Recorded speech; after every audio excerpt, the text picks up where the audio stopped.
is Vincent Persichetti's third work for band, commissioned by Edwin Franco Goldman for performance at the 19th Annual Convention of the American Bandmasters Association. The premiere was March 7th, 1953, by the University of Miami Band with Persichetti conducting.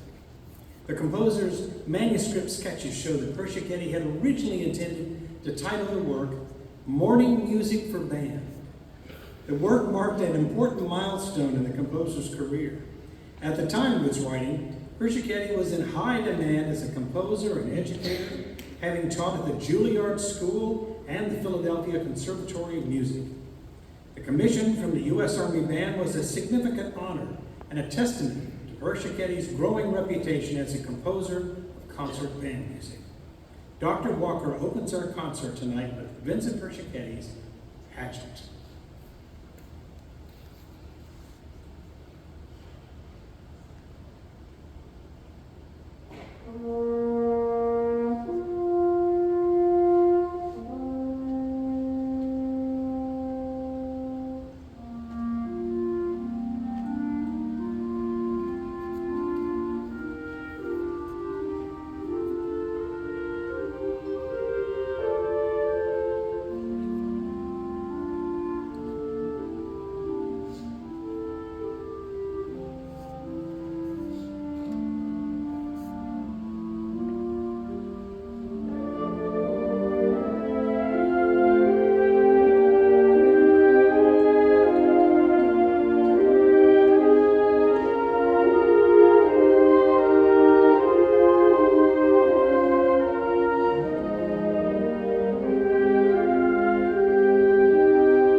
Me again.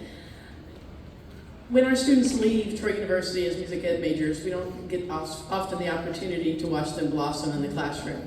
With our graduate assistants, all three of them, as you can see, that they have just really flourished. The concert band is just awesome. Our graduate assistants here at Troy University in music ed, in the band department, have more responsibility, I would say, than probably most graduate assistants, especially since we don't have an assistant director of bands, and for a little bit we didn't have a band secretary. So they are tasked with so many jobs and responsibilities.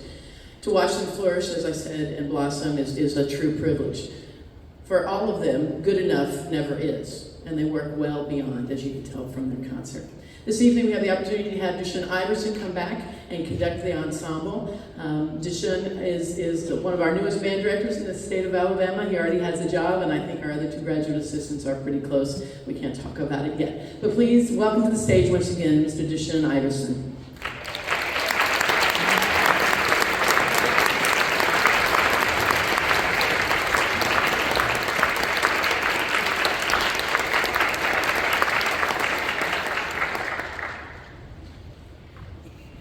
Much of Kentucky's musical heritage is steeped in traditions of Appalachia, an area largely influenced by the settlers from Scotland and Ireland. Appalachian Morning acknowledges these pioneers with a musical walk through the woods and mountains of the Cumberland Gap. Mr. Iverson dedicates this performance of our next work to Ms. Kayla Lemack and Mrs. Dallas Hammond for their strong leadership and unwavering friendship. We continue our concert with a beautiful setting of Appalachian Morning.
conductor is an assistant professor of music education at Troy University. She is the president and CEO of RWS Music Company, is past president of the Alabama Music Educators Association, is chair of the NAMFI Collegiate Advisor Council, and serves as an educational consultant for Music for All. She has taught general, choral, and instrumental music at the elementary to collegiate levels in Florida, Virginia, and Alabama. Is a published author, clinician, conductor, and adjudicator across the United States.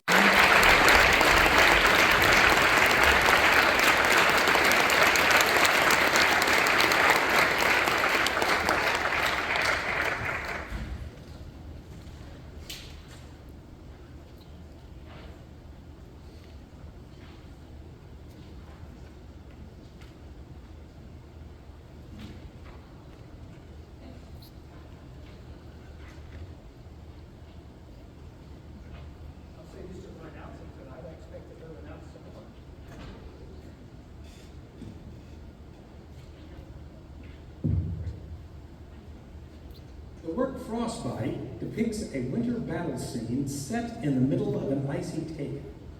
The percussion really sets the stage here and should be brought out as much as possible. The woodwinds and brass represent the two different groups battling, which continuously grows throughout the piece. The finale builds into a slight shift in tonality and finishes us off with a vicious battle call from the horn and flourishes from the woodwinds. Mrs. Smith now conducts Michael Olson's Frostbite.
next piece, the composer Bob Deemer writes, "Sometimes we compose for a commission, sometimes for an assignment, sometimes for a personal, indescribable urge to say something through music.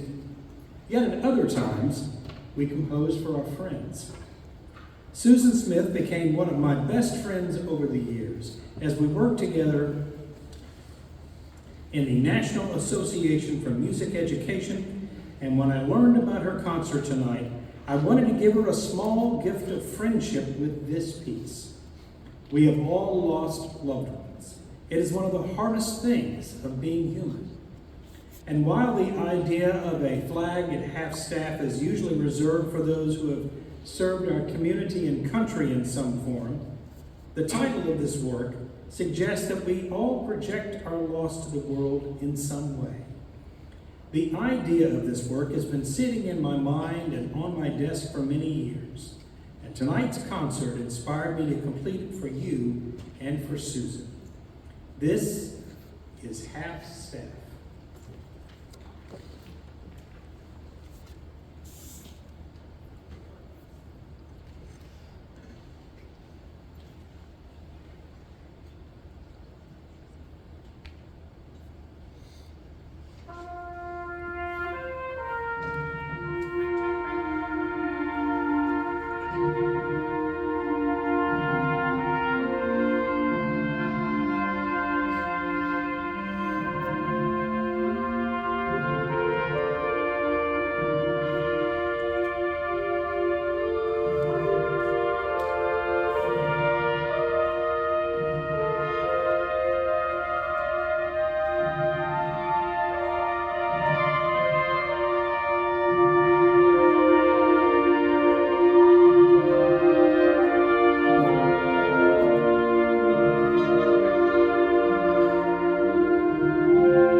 In its original form, Arkansas Huskin Bee. Close. Arkansas Huskin Bee was one of Arthur Pryor's go-to pieces in his popular concerts. The original version was written for his virtuoso musicians and was not scored for the modern concert band instrumentation. It features a catchy tune, interesting harmonies, and is characteristic of contemporary programmatic music when he wrote it in 1899. It has proven a very entertaining, change-paced addition to concert programs, and its jaunty style doesn't take itself too seriously. In many parts of the country, the harvest is a particularly important time for smaller agricultural-reliant communities. In the same spirit as a quilting bee, neighbors would come together for a mix of work and fellowship. Folk tunes were often sung as the participants prepared their bounty for the winter. In this case, folks came together to husk corn and enjoy time with their neighbors. The singing and playing of catchy tunes was intended to lift the spirits of the hard-working crowd. Here is Arkansas Huskin Bee.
In 2010, a consortium sponsored by the College Band Directors National Association Committee on Gender and Ethnic Issues offered Valerie Coleman a commission with very specific guidelines.